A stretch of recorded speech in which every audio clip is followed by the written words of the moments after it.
Assalamualaikum warahmatullahi wabarakatuh. Nama saya Lulu Maulida dari kelompok 3. Ingin mempresentasikan hubungan antara filsafat, manusia, dan pendidikan. Kedudukan filsafat dalam ilmu pendidikan yaitu dalam ilmu pengetahuan filsafat mempunyai kedudukan sentral atau pokok karena filsafat lah yang mula-mula merupakan satu-satunya usaha manusia di bidang kerohanian. Untuk mencapai kebenaran atau pengetahuan, lambat laun sesuai dengan sifatnya, manusia tidak pernah merasa puas dengan meninjaunya suatu hal dari sudut yang umum, melainkan juga memperhatikan hal-hal yang khusus. Perkembangan di sini juga ada 4 fase perkembangan anak. Yang pertama, fase sensori motor. Yang kedua, fase praoperasional.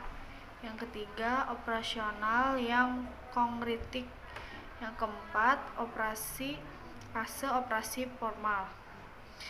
Lalu kedudukan filsafat dalam kehidupan manusia yaitu ada 2 ya.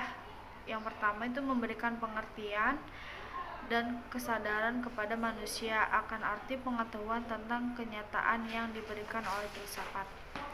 Yang kedua, berdasarkan dasar-dasar hasil kenyataan itu, filsafat memberikan pedoman hidup kepada manusia.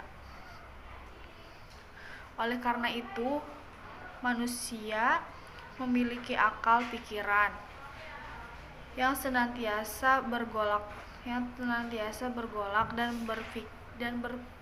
berpikir karena situasi dan kondisi alam di mana dia hidup selalu berubah-ubah dan penuh dengan peristiwa-peristiwa penting, bahkan dahsyat yang kadang-kadang tidak kuasa untuk menentang dan menolaknya, menyebabkan manusia itu memiliki pikiran segala yang terjadi sekitar dirinya. Di pandangan tanah tempat dia berpijak, dilihat bahwa segala sesuatu tumbuh di atasnya, berkembang, berbuah, dan melimpah buahnya.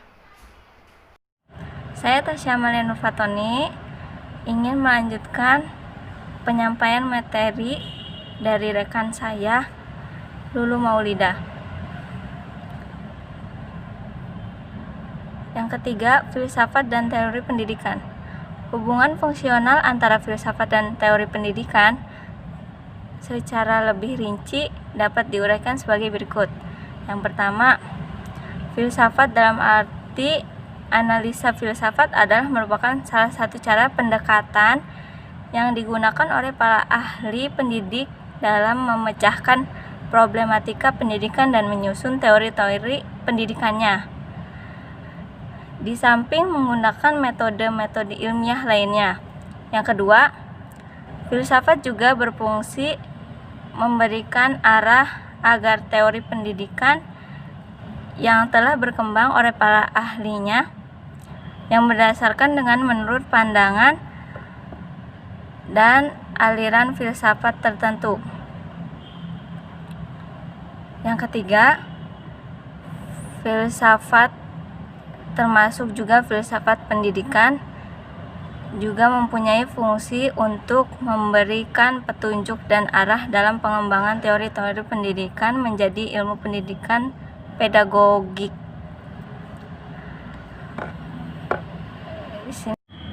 Kesimpulan, manusia memiliki berbagai fungsi dimensi dasar, baik secara pribadi, jiwa, kelompok, dan lain-lain.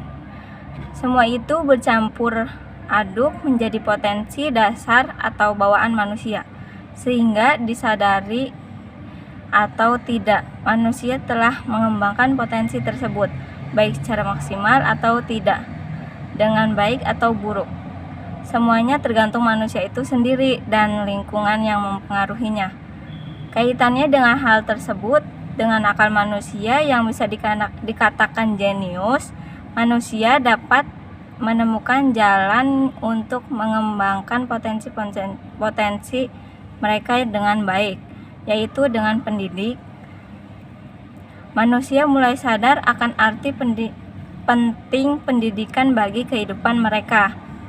Dalam hal ini, saya mencoba mencari keterkaitan antara pendidikan dengan manusia, atau apakah arti penting pemahaman tentang hakikat manusia.